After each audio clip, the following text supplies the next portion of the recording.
You are listening to the Star Lores Podcast.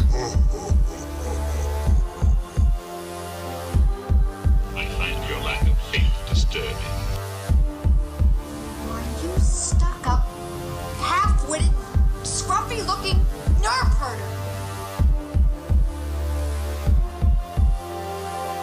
But I was going into Toshi Station to pick up some power converters.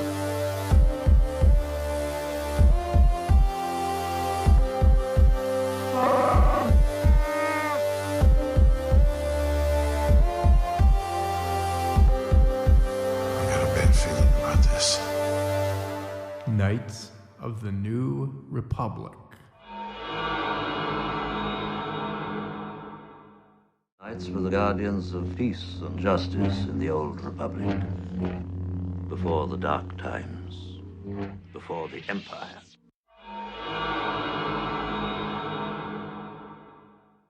After the fall of the Empire and the early birthing pains of the New Republic, Luke Skywalker, one of the last Jedi, shouldered the immense responsibility of rebuilding the Jedi Order after its near extinction. Initially an informal band of Force sensitives and survivors from the Order, Luke would eventually establish the Jedi Praxium on Yavin 4 with its first 12 disciples. Over time, the Order would grow and rebuild, once again becoming active on the galactic stage.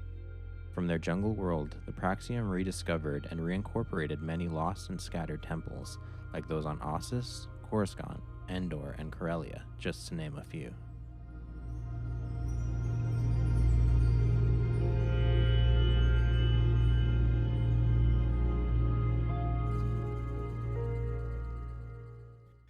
Kyle Katarn, Knight Exemplar.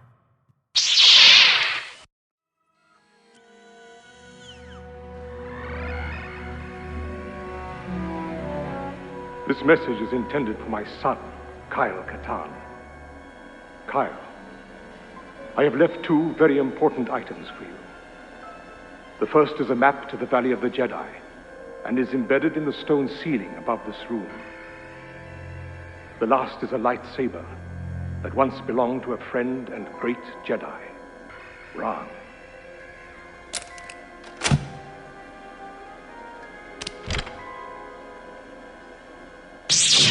Use it well. Use it for good.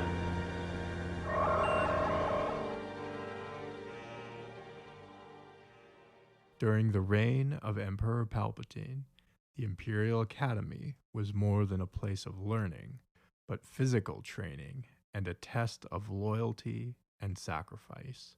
It was where the promising aspirants of the Empire could go to find service to a cause greater than their beginnings and join the Imperial Navy, Imperial Army, or the Stormtrooper Corps.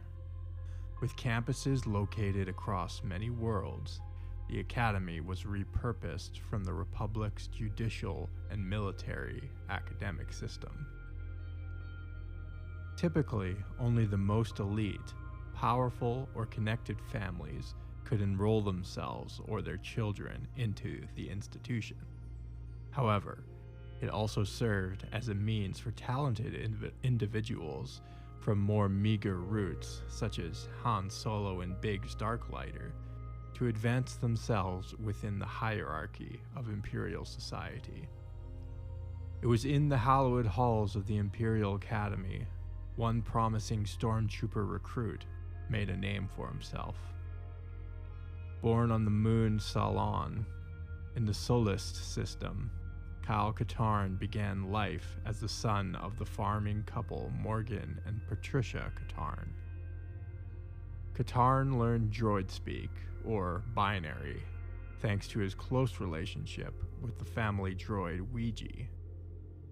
Unbeknownst to Kyle, his father was a Force sensitive, and though he was politically opposed to the Imperial regime, Morgan sent his son to the Academy for a chance at a better life and education. Patricia Katarn was accidentally killed in a droid accident for which Morgan was responsible. Kyle proved to be a gifted soldier and became a successful stormtrooper captain.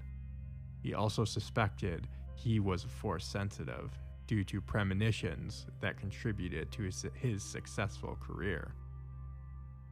Despite his progress, it wasn't until he met Jan Ors, a rebel spy and romantic interest, that Katarn's life would begin to change. An Imperial raid staged to look like a rebel attack was orchestrated against Katarn's home. Thanks to Jan Ors and her rebel compatriots, she was able to reveal the truth of the attack to Katarn, who felt betrayed by the empire he served. A skilled soldier, and now with no loyalty to the empire, Katarn set out to be a freelance mercenary before joining the Rebel Alliance and would continue to work closely with Jan. He became an exceptional operative, being one of the primary agents in the retrieval of the first Death Star plans. He and Jan also helped to sabotage the dreaded Dark Trooper project under the direct orders of Mon Mothma.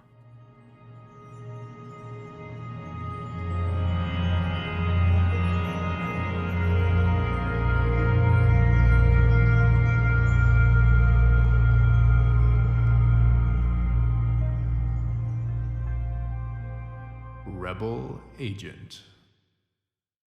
Katarn served with Rebel Special Forces, where he encountered other Force sensitives, including the former Jedi Knight Shira Brai, who would later adopt the name Lumia to sabotage the second Death Star's super laser.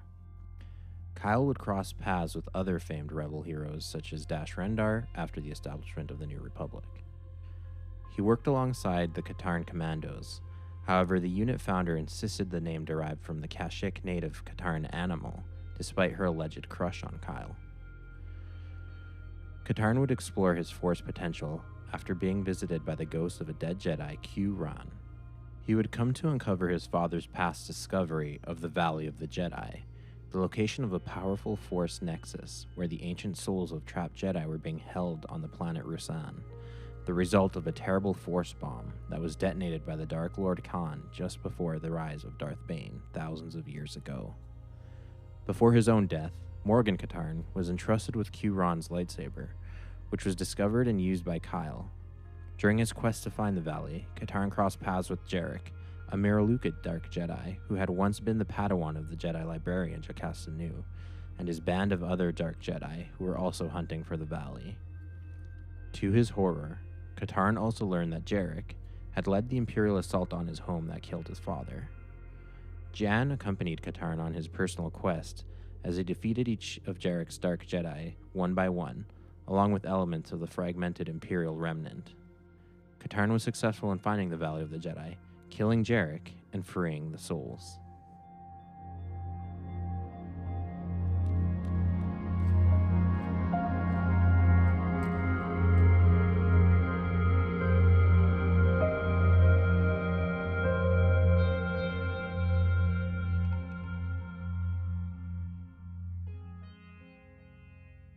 Jedi Academy. Now thrust onto the path of the Jedi, Katarn at first declined Luke Skywalker's offer to further train his Force potential. He would maintain an on and off relationship with the Force, largely motivated out of a fear of the dark side. He would train Mara Jade for a time and become friends with the Jedi Knight, Corran Horn. After a brush with the dark side that almost killed Mara, his apprentice and friend, Katarn, went back to mercenary work with Jan before ultimately returning to the Valley of the Jedi and eventually joining Luke's Jedi Praxium, becoming a Jedi Master. Katarn would take on 2 apprentices, a newer practice not condoned by the Jedi of the Fallen Republic. The 3, Katarn and his apprentices Jedin Kor and Rosh Pennin, would unravel the plot of the Disciples of Ragnos, a dark side cult bent on the resurrection of the ancient Sith Lord Marka Ragnos. Katarn became the battle master of Luke's Jedi Order, for both his military acumen acquired through years of military training, as well as his talent as a Jedi, and had a place on the new Jedi High Council. Katarn would fight in both the Yuuzhan Vong War and the Dark Nest Crisis. He was conflicted about the Jedi's involvement with galactic politics, being a strong believer in the cause of the New Republic as the Second Galactic Civil War began with Darth Caedus. Katarn was critically injured during his duel with Darth Caedus, being impaled by the former's lightsaber, but surviving. He would also serve militarily during the conflict with the Lost Tribe of the Sith, and agreed with Grandmaster Skywalker to move the Jedi Temple off Coruscant after the defeat of Abeloth. He had many times proposed to Jan Ors, but was rebuffed, though they maintained their romantic relationship, often vacationing together to luxurious distant worlds. Kyle was well regarded on the Jedi High Council, and, along with Corran Horn, the two would often be looked to for guidance. He would be seen as second in command to Luke Skywalker and lead in his absence. Katarn was one of the Order's greatest swordsmen and a talented soldier, his lightsaber skill unrivaled by almost anyone else in the Order.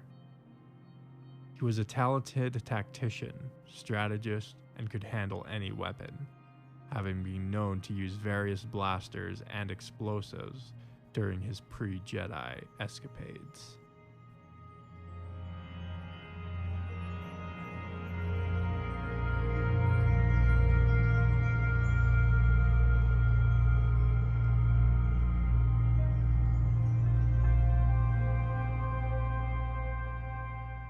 Corran Horn, Knight of Justice. Consider also that the odds this room is being monitored are extraordinarily high. Since when did a Corellian ever care about odds? Fine, no odds. They are listening to us. Count on it. Quote, Corran Horn with Anakin Solo, detained by the Given. One of the first 12 students of the Praxium, Corran was the secret grandson of the Corellian Jedi Master, Nejah Halcyon, who died during the Clone Wars, and whose family line was hidden as the Empire began purging anyone associated with the Old Order.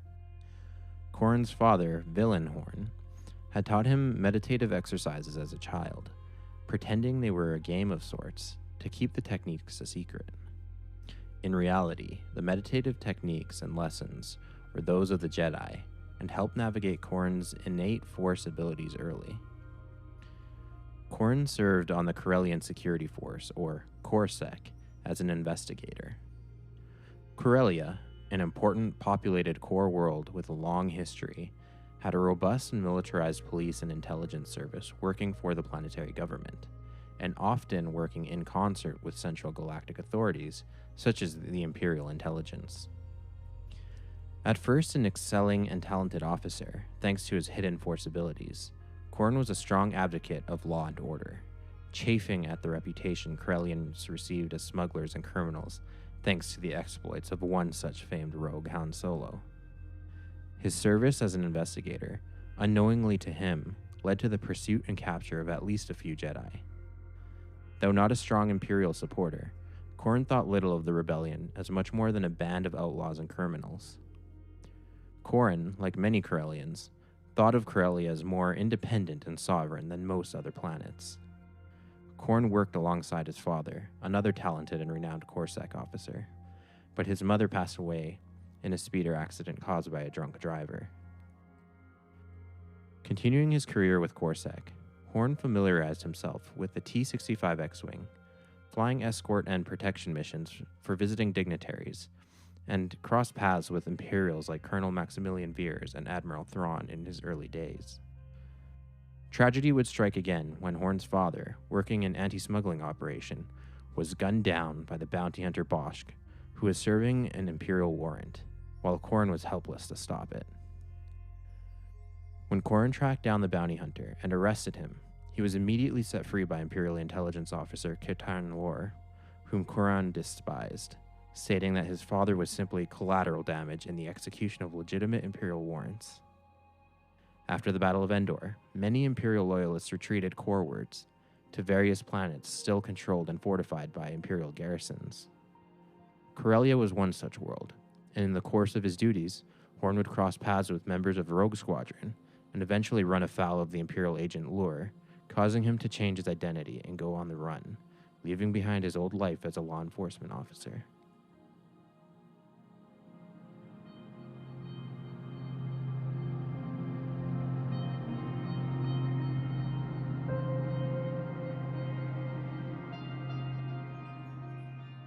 And now, a word from our sponsors. Hello, my name is Churtle Ruluor. Every day, thousands of Corsac orphans go hungry on the streets of Corellia. Their parents paid the ultimate price so that you can live in a peaceful and crime-free society. It's up to us to look after them now. Please donate to the annual Corsac Awards Ball and give to the Survivors and Orphans Fund. Raffle tickets start at only 100 credits, and you can win a date with me, and the proceeds will ensure that no orphan is left behind.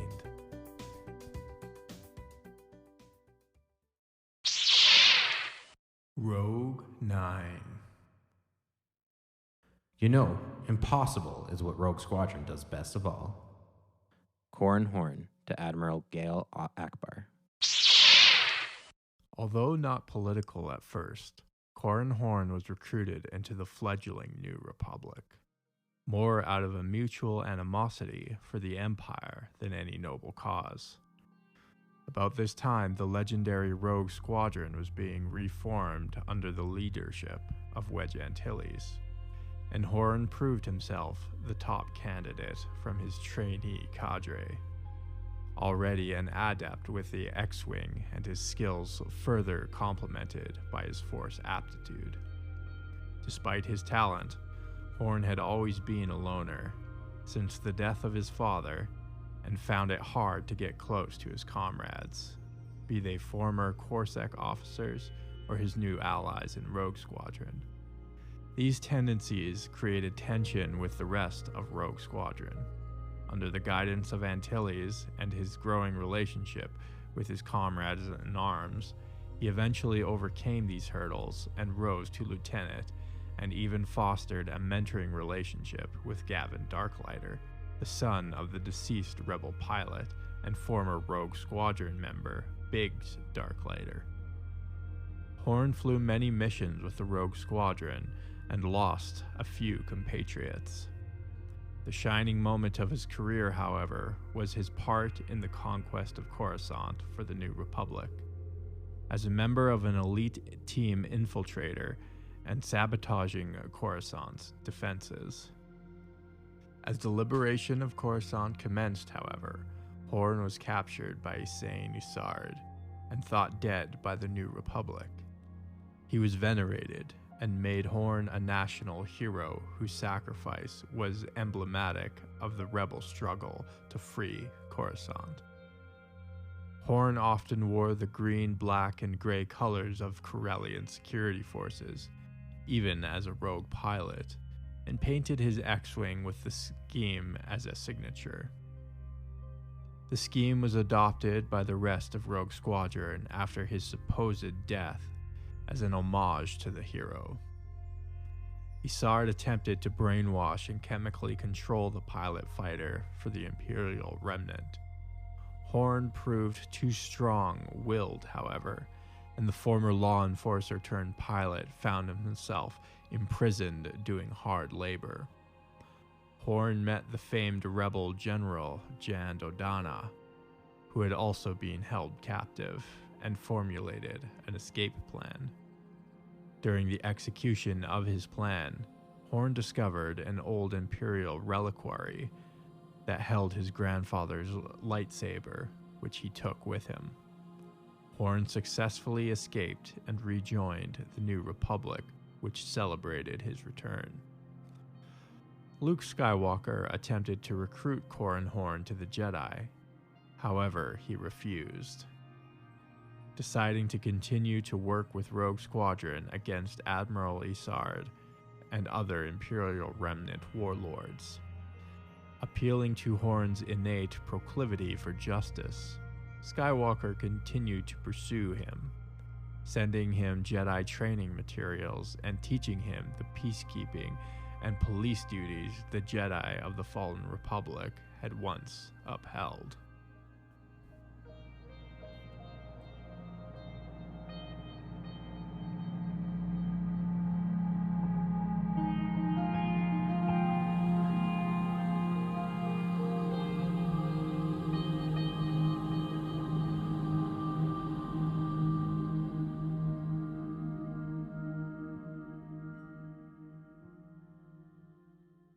In shining armor. Your father and my father may have been mortal enemies, but I can't imagine having a better friend than you. Or lover. Especially lover. Corran Horn to Merrick's Tarek. Corran had little luck with love interests. One such rendezvous with a Salonian proved embarrassing after he discovered he was allergic to her fur. Various other paramours were the result of trauma bonding experiences that Horn did not fully pursue, at least until he met a Corellian smuggler named Merrick's Tarek, who was working on behalf of the rebellion and whose smuggling of essential supplies, like Bacta, helped the rebel cause. Her father, however, was a notorious criminal smuggler that had been sentenced to hard labor on Kessel, thanks to Corran Horn's own father and Corsac. Merrick's would eventually forgive the past and even fell in love with Horn during the Rogue Squadron days, marrying him. She would, however, be captured by Moff Leona Tavira and taken to a prison colony, to Corran's dismay and heartbreak. It was not until Horn found an old recording of his father's that explained his lineage and wish that Horn follow in his footsteps of the Jedi, and the grievous disappearance of his wife Mirax, that Corran finally decided to accept Luke's offer to become a Jedi. Horn, already a well-known hero, wanted to keep his Jedi training a secret and adopted the name Kyrian Halcyon after a distant ancestral Jedi in his familial line. He also changed his appearance, dyeing his hair and growing a goatee. He befriended Kyle Katarn while at the Praxium and began developing his skills with the Force. Using his policing and investigative skills, he was able to solve a murder of one of the students at the temple, where they uncovered the ancient history behind the ruins, the Masasi, and the spirit of the Dark Lord Exar Kun. Horn immediately took leadership of the Jedi, while Luke had been incapacitated in a Force trance, and faced off with the Spectre along with Mara Jade. After the spirit's defeat, Mara revealed she had a lead on Corran's missing wife, and with this information, his feelings of being unchallenged with Luke's training regimen, and his growing distrust and dislike for his fellow Jedi trainee Kip Duron, he left Luke's training academy. Horn would delve into the underworld, going undercover and working as a criminal pirate, while he followed leads on his missing wife. He built his own silver-bladed dual-phase lightsaber that had the ability to lengthen and shorten its blade at will. He was reunited with Luke and exacted a campaign of terror against the pirates he had embedded himself with, whilst also freeing his wife Mirax. Despite the reunion, Horn and Skywalker agreed that Horn would go back to serve with Rogue Squadron rather than continue as a full-time Jedi, though he would make himself available to Skywalker when needed. Corran would father a son and a daughter with Mirax, and was called upon by Skywalker to apprentice Raltharan as a Jedi. Horn accepted the task and was soon drawn into a conflict with Sith cultists, the disciples of Ragnos, who attempted to raise the ancient Sith Lord from the dead. Corran lived in a dual life, secretly as a Jedi, and publicly he continued his career with Rogue Squadron, where he would be elevated to the rank of commander and colonel before his retirement. He then went on to dedicate himself more fully to the Jedi as an instructor. As a Jedi, he specialized in the ability to cast force projections, creating illusions in the minds of observers. The ability can be used to disguise oneself or to project horrifying experiences that an observer might consider real, such as getting sucked into a black hole. His children Valen and Jaisila were also force sensitive and went on to train at the Academy as well. Horn maintained his dislike of his fellow Jedi instructor Kip Duron, and the divide deepened when Duron and Skywalker had a philosophical split. With the Yuuzhan Vong invaded, Duron was left in charge of the Praxium when Luke had been called away to assess the new menace, a testament to his trust and ability as a Jedi. He was one of the key people to discover that the Vong's crab armor had a lethal allergic reaction to the Bafor pollen and could be weaponized against them. He would also duel the Vong warlord Shida Shai, killing him in single combat, but also losing the support of the New Republic's government, who had been pushing for an appeasement with the Vong. With Skywalker's blessing, Katarn Horn allowed himself to be scapegoated by the New Republic and publicly disavowed his actions as a Jedi. Lambasted by the media, Katarn went back to Corellia as a political refugee, but could not stand by when the Vong offered a truce with the Republic in exchange for the Jedi. The Vong had threatened the Praxium directly, and Horn was forced to go back and save his children, who were still at the Academy. In a joint effort with the criminals Talon Card and his own father-in-law, Booster Tarek, along with Jason and Jaina Solo, Katarn was able to mount a rescue. After the end of the war, Katarn Horn was elevated to Jedi Master and helped with policing actions during the relatively peaceful galactic rebuilding period after the devastation of the Vong, simply fighting bandits and pirates. He joined Luke's Jedi Council and was often second in command. However, he would still argue with Master Kip Duron over the Jedi's role in the future galactic government. Horn, always having been a man of law and order, advocated that the Jedi support the government and be its protectors, while Duron argued that the Jedi should not be beholden to politics. When the Killik invasions occurred, Katarn Horn and Kyle Katarn were chosen by the Council to lead the Jedi in Skywalker's absence, to the chagrin of Kip Duron, leading to the divisive split within the Jedi. When Luke returned to the Order, he criticized the Jedi for allowing themselves to be split, a trend that had in the past led to disastrous consequences time and again. Horn almost left the Order, realizing that he had played a leading role in its disunity. However, Luke refused his resignation. Because of the dangerous schism that had been wrought by Duron and Horn, and the volatile political situation with the Killiks, Luke anointed himself Grand Master of the Jedi Order in order to stop the schism from consuming the Jedi.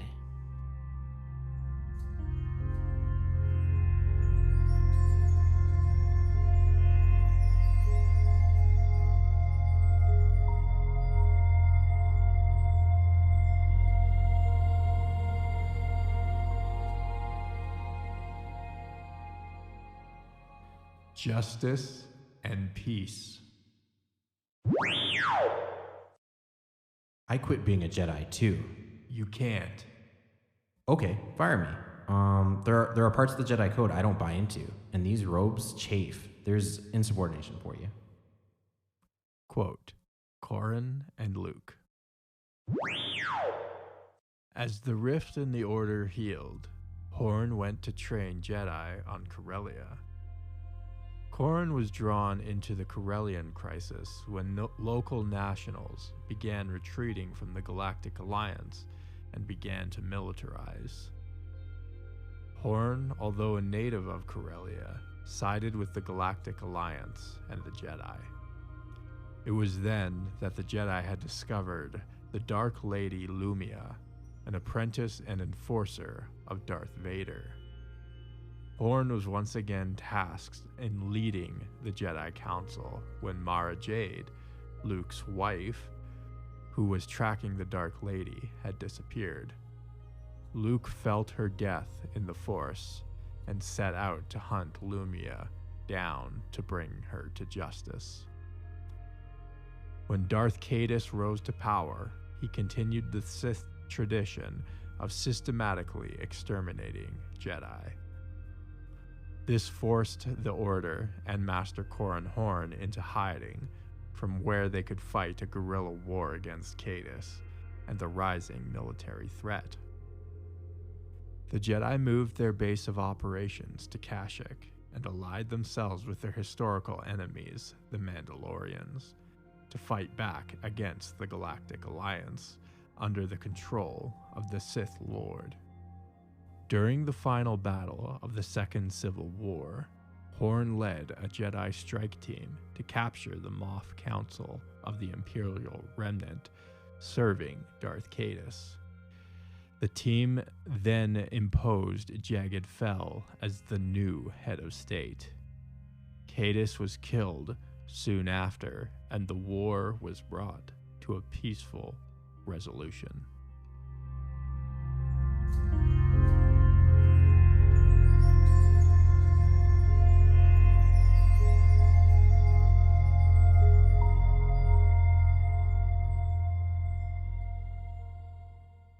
Family crisis.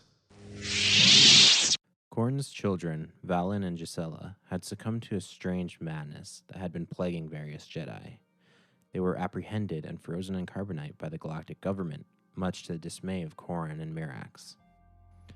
These and other Jedi that had been gripped by some form of psychosis were being held as a safety precaution, as a rogue Jedi could be utterly destructive if mentally unstable. Head of State Dala had used the madness to control public opinion against the Jedi. It wasn't until the Jedi's confrontation with the lost tribe of the Sith and the discovery and defeat of the Force being Abeloth that the madness had ended and Horn could be reunited with his thawed children.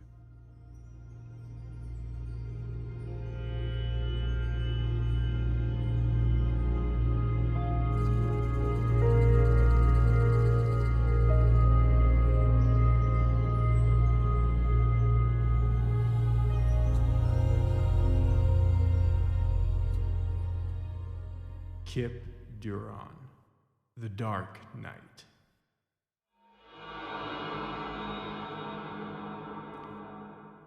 Born on the planet Daer, Kip was born to the Duron family. He was a Force sensitive, and the young boy would spend his time playing with his older brother Zeth on the floating raft cities of the water world. Dryer was quite literally a backwater, with small human colony settlements that primarily exported fish. Duron wanted a simple life, but his parents, moved to political protest by the Empire's iron rule, made the mistake of thinking they could peacefully persuade the Empire to rule magnanimously. They were wrong. The people of Daer retained liberal values of the foregone republic and largely ignored the more oppressive edicts of the Empire, peacefully existing under their notice. The Empire responded to the peaceful demonstrations with absolute force, sending stormtroopers to prosecute and arrest the protesters. The Duron family was taken into custody. Kip, still a young child, would be sentenced to the spice mines of Kessel, along with his parents, while his brother would be conscripted into the Imperial Stormtrooper Corps. Existence in the mines was brutal, and Duron's parents would be killed in a prisoner revolt. The orphan was still a slave working the mines when he encountered an exiled Jedi Knight named Vima Daboda. Unbeknownst to Kip, Vima was of the famed Sunrider family line, great Jedi from the ancient Republic. She recognized Duron's Force potential and began teaching him the ways of the Force. This did not last long, however, as Vima was transferred away by the Imperials. Although Duron began learning about the Force, because of Vima's mental state, Kip had a hard time fully trusting what she had been teaching him and questioned whether the old woman had simply been insane. When Duron was a teenager, he encountered Han Solo and Chewbacca, who had found themselves captive on Kessel. The year was 11 ABY, and Kip was informed by Solo of the Empire's defeat at Endor. The three banded together and escaped. They were temporarily recaptured by one Admiral Dalla on the Star Destroyer Grogon, where he, Solo, and Chewbacca were interrogated under torture. Duron became angry and bitter at the Empire for all the pain they had put him through, and he vowed to learn to harness his special abilities in order to never be seen as weak again. Duron was rescued from his cell by Han and a defecting Imperial scientist, Zux, who revealed the purpose of the Maw installation and the Empire's latest superweapon, the Sun Crusher. The small craft was clad in impenetrable armor and had resonance torpedoes that could fire into the sun and cause it to go supernova. The band of heroes escaped aboard the superweapon. In the escape, they crossed paths with Luke Skywalker flying the Millennium Falcon, who was himself on a mission to rescue the trio. The Sun Crusher and Falcon were able to make a daring escape to Coruscant with the young Duron aboard. Kip remained on Coruscant with the Solo family for a time before agreeing to go find Luke and his newly established Praxium on Yavin 4. Duron, having piloted the Sun Crusher to Coruscant, was tasked and accompanied by General Wedge Antilles and the scientist Qui Zux to take the superweapon and abandon it in the heart of Yavin Prime, where the immense gravitational force would make it an inaccessible prison to would-be demagogues and warlords. Duron would then be dropped off on the moon to begin his Jedi training. Sun Crusher. I felt a great disturbance in the Force, as if millions of voices suddenly cried out in terror and were suddenly silenced. I fear something terrible has happened. Amidst the shadows of the ancient Massassi temples, the spirit of Exar Kun manipulated the deep-rooted anger of Kip Duron and began seducing him to the dark side, teaching him new and forbidden powers. Using this knowledge, Duron probed and stripped the knowledge of the superweapons from the scientist Quick Zook's mind, permanently damaging her in the process.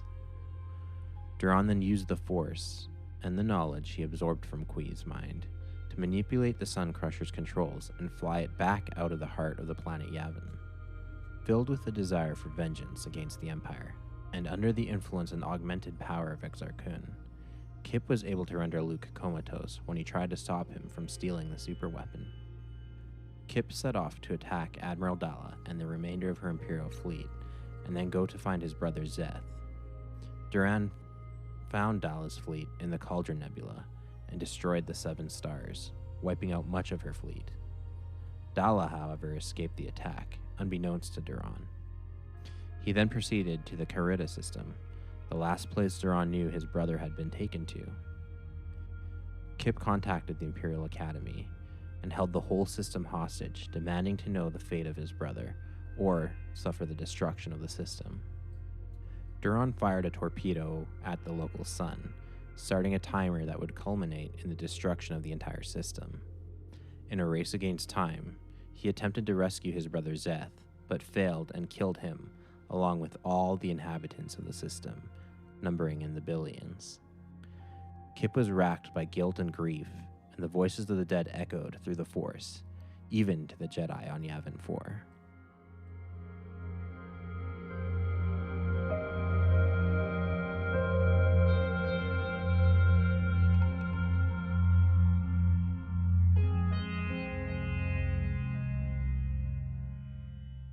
Prodigal Son.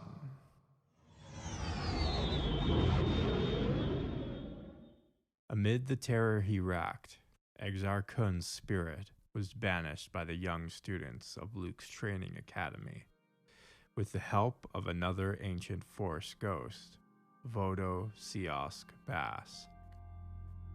His mind free to think clearly, and the weight of the deaths of millions, if not billions, on his shoulders, Duron turned himself over to be judged. His sentence was stayed by the New Republic government under Mon Mothma, who determined that Luke Skywalker would hold final judgment over Duron. Skywalker offered Duron a chance at redemption and to continue his training as a Jedi. Kip hesitantly took the offer, still fearful of his own potential for monstrous behavior. Duron would be charged with the destruction of the Sun Crusher, and after a short engagement with reemergent Imperial forces under Natasi Dala, he was able to destroy the superweapon, along with the Death Star prototype, by sending them into a black hole within the Maw, narrowly escaping with his life and suffering many injuries, including broken bones, from which he would take a long time to heal. His mind bore a similar scarring on his body, and eventually, Kip left the Jedi a tormented soul.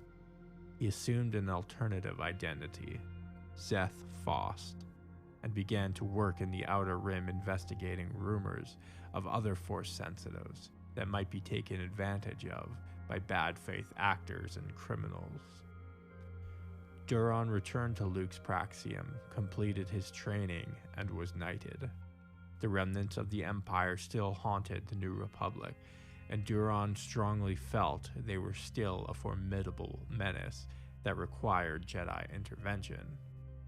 He built himself a silver-bladed lightsaber and set off to help the New Republic, as the Jedi had done in years past. During his exploits, Kip would fight off the Empire's attempts at conquest and slaying dark-side beasts such as the Battle Hydra and Leviathan, creatures engineered by dark-side biomancy. Kip would be granted the rank of Master. However, Duron's aggressive approach in preserving peace through alpha strikes and offensive action began to split Luke's Jedi Order. Some agreed with Duron's approach, while others maintained that the Force should only be used in defense. Duron began to police the Outer Rim and staged a de facto war against pirates and the criminal elements of the galaxy. He saw himself as a moral crusader against those who sought to rob and harm the innocents of the galaxy.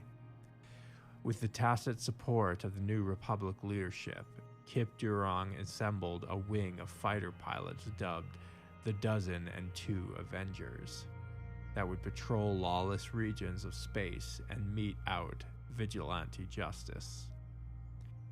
Despite his antics, the New Republic began to turn against his vigilantism.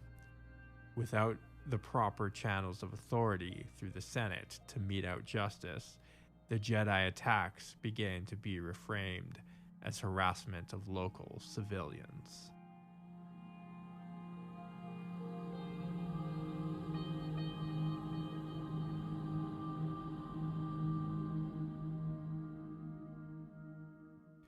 The Yuuzhan Vong War. Duron's squadron's regular patrols at the edge of known space made them some of the first to unwittingly encounter the Yuuzhan Vong. The Avengers were wiped out in a battle with Von Coral skippers, save for Duron himself, who was the only survivor. After flying some initial raids against the Vong, Luke summoned all the Jedi to Yavin to discuss how the Jedi would proceed against this new threat. They formed into two groups, those who supported Luke Skywalker in patiently assessing the risks, pros, and cons of the new menace, and allowing the New Republic to take the lead on the matter, and Kip Duron's followers, who advocated for decisive and aggressive action against the existential threat. As Luke assessed the situation, Duron reassembled a vanguard force of fighters and redubbed the reconstituted Dozen and Two Avengers as simply Kip's Dozen. He found himself at odds with the Republic's stance on the emergent threat and was angry that they refused to take the offensive against the Vong.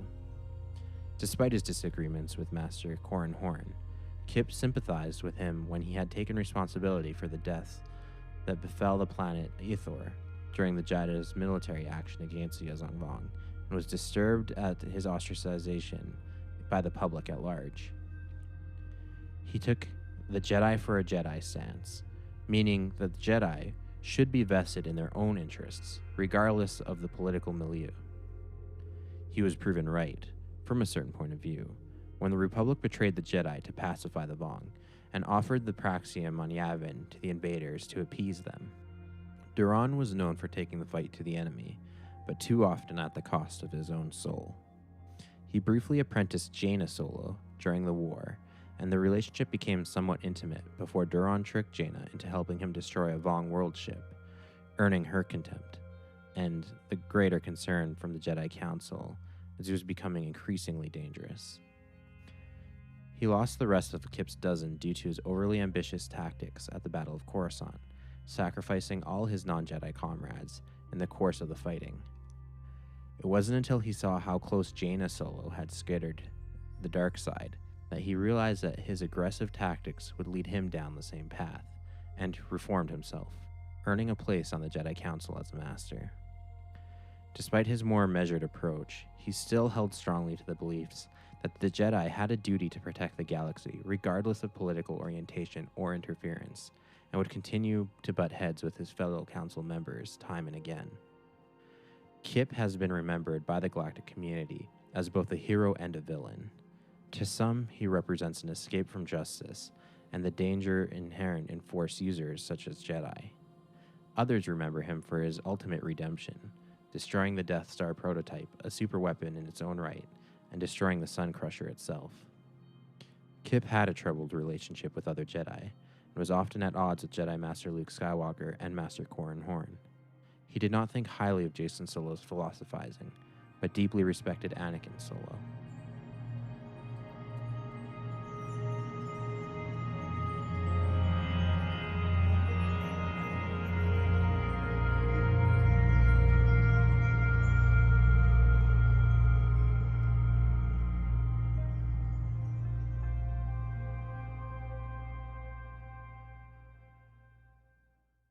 Thanks for flying with us. Jordan here. Just wanted to let everyone know what's happening here at the Star Lords podcast. Star Lords is now on Discord. If you would like to join the Star Lords Cantina Discord server, you can find a link in the description or on any of our social media accounts. Reach out with a DM or email. We'd love to hear from you. You can find us on Facebook, Instagram, or Twitter by searching the Star Lords podcast. Go ahead and give our page a like and send us a message. You can also email at starlordspodcast@gmail.com. Send us your fan art, Star Wars collections, or fan fictions, and you may even get a feature on one of our pages or even the show. Don't be afraid to offer corrections or add to any of the topics that we discuss on the show. We are also on Patreon, so if you want to help us pay the bills, as well as get a few awesome perks like bonus episodes, access to the private Facebook group, or the VIP section of the Discord server, head on over to patreon.com/starlores and sign up for as little as $1 a month. And finally, make sure to subscribe to us on your favorite podcatcher app or YouTube, as well as sending us a 5-star review on iTunes. This really helps us reach a wider audience. Enjoy the rest of the show.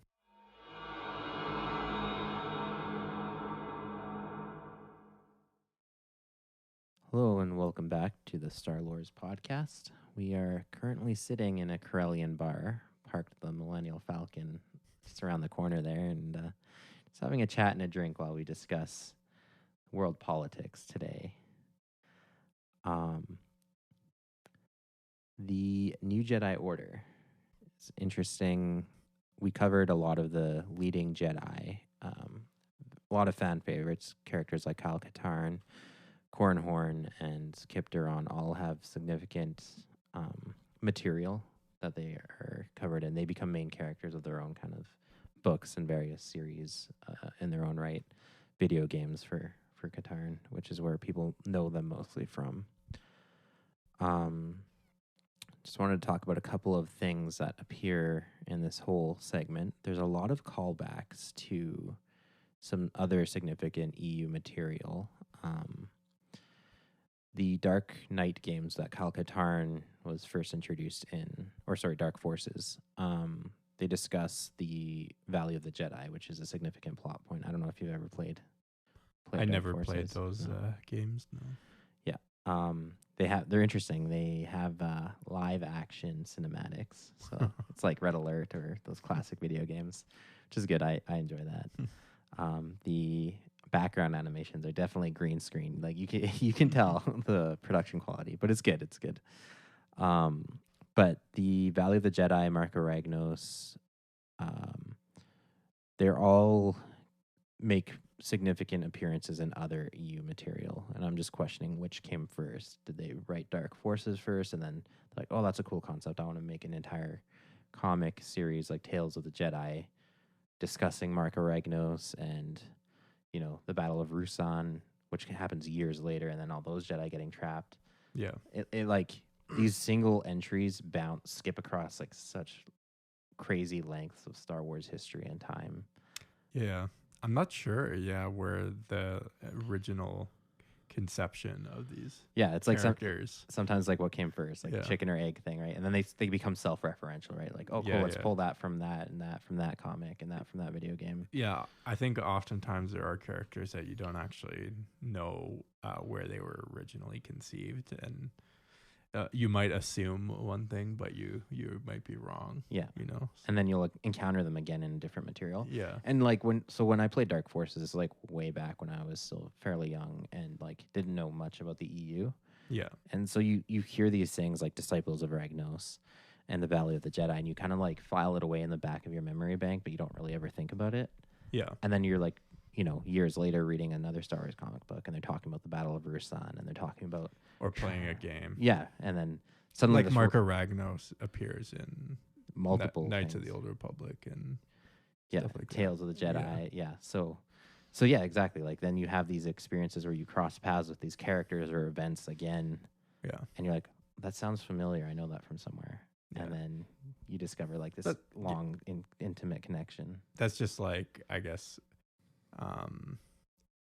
That's what you get with such an expansive universe, right? Like there's so many webs that are connected and tied together eventually, especially if you're using source material and creating more stories out of it. That web just gets larger and larger as time goes on. Yeah, exactly. So some interesting facts and reoccurring themes when going through all Corran Horn and Kip Duron. These themes are also repeated in eras like the Clone Wars and even in Knights of the Old Republic, which we've made various allusions to through the script. The idea of the Jedi, two big idea concepts. One, politics, the Jedi and politics. Where do they sit on the level of galactic government? Should they be involved in like day-to-day activities of the Republic and like have a say in what wars they fight, and should they fight on those front lines, or should the Jedi be self-interested actors? And I'm gonna put on my political science hat here.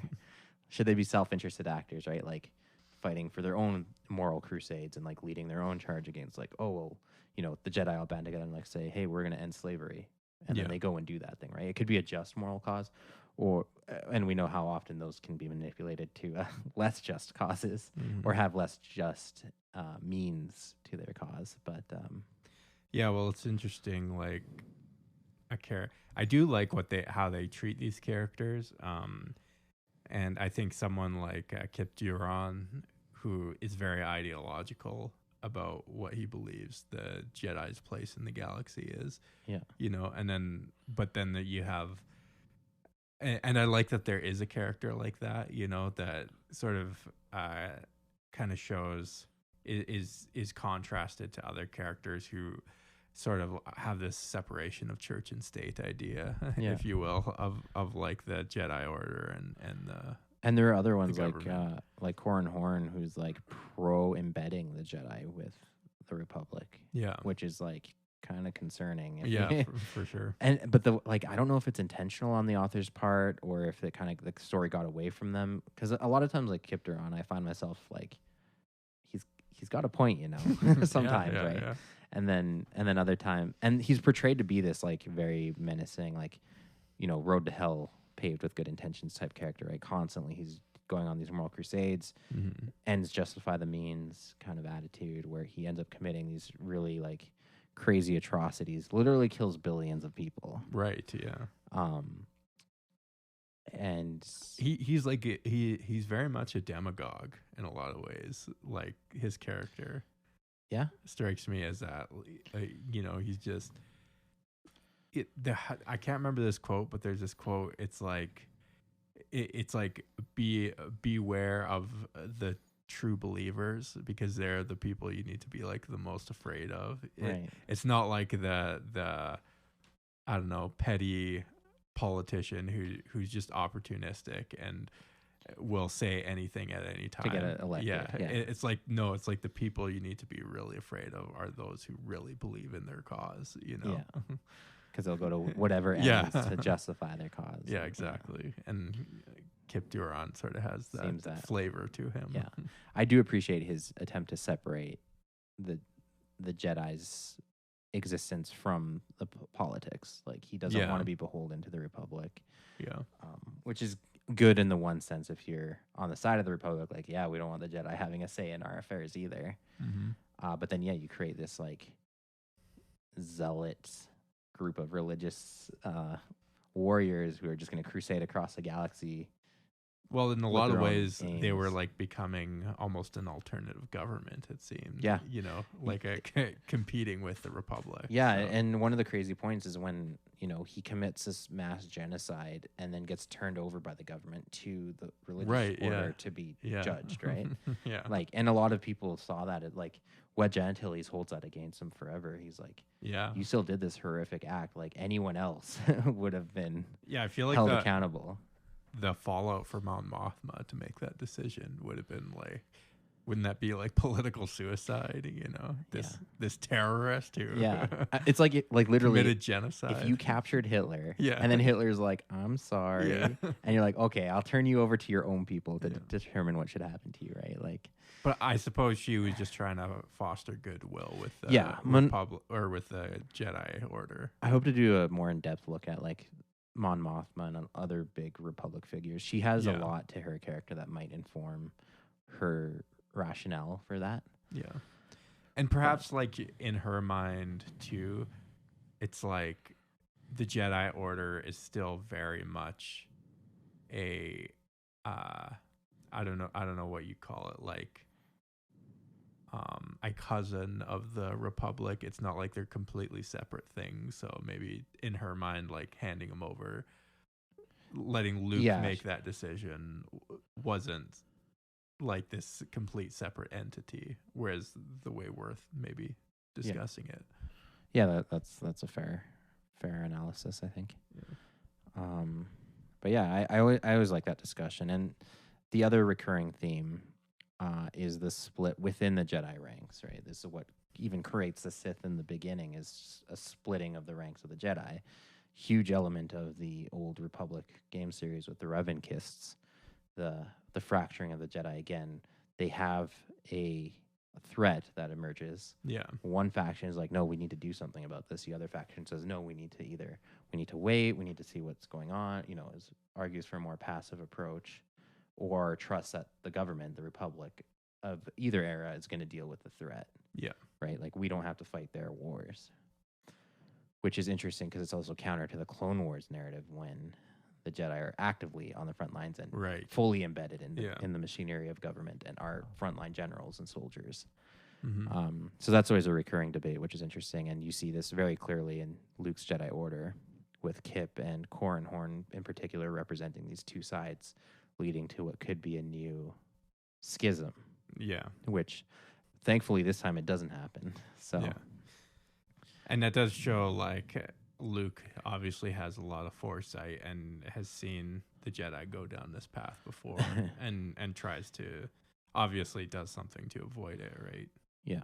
So he does his best to kind of create healing and, like, doesn't let other people escape with, like, you know, hurt feelings, and really tries to mend the relationships of both sides of the faction.